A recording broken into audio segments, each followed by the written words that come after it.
Hi everyone, this is Merle Strom.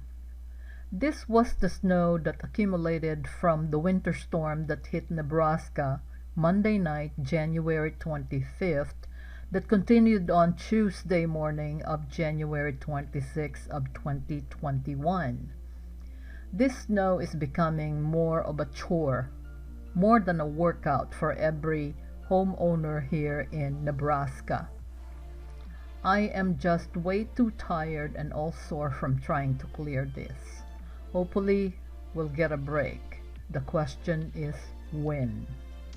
Anyway, my next door friend Seth started clearing it yesterday morning.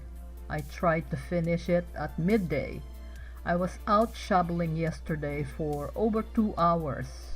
I was so overwhelmed looking at the snow around me that I resorted to hiring two high school kids to plow and shovel my over half done driveway and my barely touched walkway so I can tackle the back deck with a foot of snow that's blocking the back door, which is one of our emergency exits. I didn't have the strength and the time to do some fancy special effects for this video. I need to get more rest to get over the soreness and snow fatigue. Hope you enjoyed the wonderful winter scenes with the beautiful music from Broken Elegance entitled Reflections. Thanks for watching.